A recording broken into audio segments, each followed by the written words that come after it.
Sometime later this summer, the first ever in-space manufacturing satellite will take off from the UK. Its mission, not yet to manufacture a colony in space, but rather to build materials that would be almost impossible to manufacture on Earth. The startup, based out of Bristol, UK and Wales, is SpaceForge. Their vision is to harness the power of space to manufacture high-performance products in the microgravity of space on board a satellite that returns back to Earth so the materials can be collected before being retrofit and sent back out into space. They hope to do all this while decreasing the net energy consumption and carbon dioxide emissions usually associated with producing products such as semiconductors, pharmaceuticals, or even space diamonds. Let's take a deeper look at the space manufacturing revolution. Hi, I'm Dr. Ben Miles. On this channel, we look at breakthroughs improving the world of tomorrow. Support my work by leaving a like or subscribing, but let's dive into the world of space manufacture. The permanent microgravity only found in space could enable billions of new alloys and materials to be made that were previously out of the reach of humanity. By bringing these alloys back to Earth, it could revolutionize sectors such as renewable energy, transportation, and the computing industry. SpaceForge classifies themselves as an in-space manufacturing company and are developing the world's first returnable and relaunchable satellite factory. By transforming humanity's return from space capability, SpaceForge aims to deliver revolutionary experiments and products for the benefit of humanity. And investors believe in that dream. In December of 2021, the company secured $7.6 million in seed funding, making it one of the fastest growing space startups in the world. Their ForgeStar platform, their first manufacturing satellite, is designed for a range of experiments and manufacturing processes to create materials off Earth leveraging microgravity in the production of semiconductors and new pharmaceuticals. Each satellite will be launched by a commercial launch partner like Virgin Galactic or SpaceX and will consist of an orbital module and a microgravity capsule. For a period of 1 to 6 months, ForgeStar will operate at an altitude of 300 miles, manufacturing products before returning from space to deliver these materials. It will then be refurbished and retrofit to return to service on orbit. But why space? Why can manufacturing in space unlock new materials? In high-performance material manufacture, there are 3 areas where on-Earth manufacture really holds us back. Number 1 is gravity. Gravity causes buoyancy, where less dense materials float on more dense materials, which prevents the creation of perfect alloys or perfect mixing in metals of different densities. In an extreme and maybe unlikely example, imagine you were trying to make an alloy out of lead and aluminium. On Earth, no matter how well you mix these materials, to some extent, as the material set and settled, the dense lead would be sinking to the bottom, while the less dense aluminium would be rising to the top, creating a density gradient across the material. On the surface level, that might not sound like a huge problem, but in high performance materials for electronics or superconductors, this might mean the resistance can only ever be reduced so far, so the materials, if used in power generation on Earth, would be less efficient, requiring more energy to run and ultimately producing more CO2. The microgravity found in space prevents buoyancy, allowing for larger, perfect crystal formation and uniform alloy mixing, important both in semiconductors for ultimately producing better performing materials that save CO2, but equally in pharmaceutical production to make sure that you get evenly mixed doses of medicine, rather than particularly potent dose or one with no active ingredient at all. Number 2, atmosphere. A similar problem arises from our atmosphere on Earth. The dense ambient atmosphere contaminates even the cleanest of processes. In a hypothetical example, for something like chemical vapor deposition or CVD, a material such as diamond or graphene that can be used in high power electronics or batteries is grown in a lab, deposited layer by layer by heating up carbon in a vacuum chamber, causing carbon atoms to float away and flowing them over a cooler surface, allowing the carbon atoms to deposit atom by atom, making a perfect crystal structure of diamond or graphene. On Earth, this is done by pulling a very high vacuum to keep out most, but not all, contaminants, and is pretty energy intensive to do. Making use of the natural vacuum of space, which is about 10 trillion times lower pressure than Earth, removes contamination and the need for multi-stage pumps to perform these processes, and ultimately could reduce the net cost required to produce these products. Space manufacture also benefits from extreme temperatures, from the cryogenic refrigerator temperatures when shadowed from the sun's heat by the Earth to the furnace-like temperatures when directly exposed to the sun. These temperature extremes are difficult or at least expensive to create and maintain on Earth. In space, you get them for free. A radiator facing the cold of space could freely produce temperatures close to absolute zero for superconductor or quantum devices. For our previous example of of chemical vapor deposition, the side of the satellite that faces the sun is usually several hundred degrees hotter than the side that faces the cold vacuum of space. By having the carbon heating process on the sun side and the deposition of carbon atoms on the colder side, this process could be performed with significantly lower energy requirements. The end goal of viable space manufacture is the production of a purity of materials that can only be accessed by manufacture in space. The satellites would be engineered with the planet in mind too, the first ever reusable satellites that can be refurbished and launched again, rather than burning up in the atmosphere. Joshua Weston and Andrew Bacon are the co-founders of SpaceForge. They've been working on this technology for about 5 years, but things have become more serious in the past couple of years.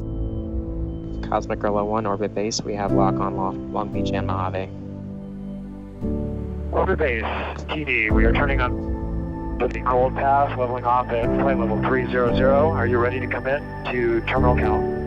Sometime later this summer, the first ever Welsh-built satellite will take off aboard the first ever commercial launch from UK soil. This summer's launch, with the date still to be determined, will see SpaceForge hitch a ride on board Virgin Orbit's inaugural UK flight, taking off from Spaceport Cornwall at Newquay Airport, in what is set to be the UK's first satellite launch in history. Virgin's modified 747 Cosmic Girl will take off horizontally from Cornwall before the Launcher 1 rocket is released from the aircraft's left wing at an altitude of about 10 kilometers, taking Starforge 0 and several other CubeSat payloads into space. Once in orbit, ForgeStar 0 will begin validation of its in-space manufacturing capability. As this prototype is just testing the manufacturing process and not the re-entry technology, it won't be fitted with a re-entry thruster, and so won't be designed to survive re-entry. It will, however, validate on-orbit manufacturing capabilities, which is the key new area of exploration and technology uncertainty. Ultimately, SpaceForge is aiming to launch and return dozens of satellites each year. Returning this number of satellites safely to Earth brings with it its own issues, however. CubeSats, small satellites, are not generally designed to survive re-entry, and even tracking them as they descend can be inordinately tricky. We generally have a good idea as to what's happening in our atmosphere up to about 40 kilometers and from around 400 kilometers upwards. In between is too high for balloons or aircrafts to reach and give us information, and too low for satellites to operate in, making it something of a black box that we only gain understanding and knowledge from as something is traveling through it. When SpaceForge first approached this tracking problem, they assumed that there would be some off-the-shelf software that could help them overcome this re-entry problem. However, when discovering there wasn't, the company set about developing their own, known as Ether. The cloud-based platform will be continuously refined as SpaceForge completes more and more missions, with each re-entry adding to a growing bank of knowledge that will make recovering the fleet of Forge stars safer, easier, and cheaper. In general, you want to try and land these things in the sea because the UK doesn't have any handy deserts that you can land them in, far from other human beings. As the UK has quite a lot of coastline and sea available to it, it's an ideal test bed for collecting these first generation satellites. SpaceForge's emergence has also coincided, slightly serendipitously, with a boom in UK launch capability. Alongside plans in Cornwall, there are 6 further spaceports around the UK currently coming into commission. If successful, the successor to Starforge 0 will be Starforge 1 and is due to fly in 2023. That spacecraft will be 4 times the size of Starforge 0 and is planned to successfully re-enter Earth's atmosphere and land safely off the UK coast. ForgeStar 2 will be even bigger again, set to launch in 2024, and will be SpaceForge's first commercial launch where the value of the materials manufactured in space will exceed the cost of placing the satellite in orbit. Using a fleet of reusable ForgeStar satellites, the medium to long-term plan is to launch dozens of flights per year. And to do this, the team is trying to be launch agnostic. Whoever has the best price and the best schedule will win their service. In the space industry, you never want to be reliant on a single launcher, as OneWeb found out with the Soyuz, a scrapped mission with stranded satellites resulting from Russia's invasion of Ukraine. SpaceForge has secured funding from VCs, Innovate UK, Bristol Private Equity, and additional funds by the Development Bank of Wales, and are starting now to work with European and international partners. But they are very focused on doing as much as possible within the UK to reduce carbon footprints, and are hoping to create a launch, refurbish, and return satellite service all within the UK. Space manufacturing may very well be the next big manufacturing rush, bringing huge technology leaps as well as new ways to combat CO2 emissions. But just remember,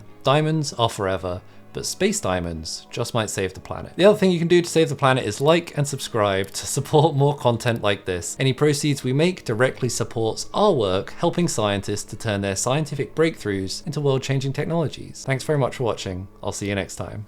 Goodbye.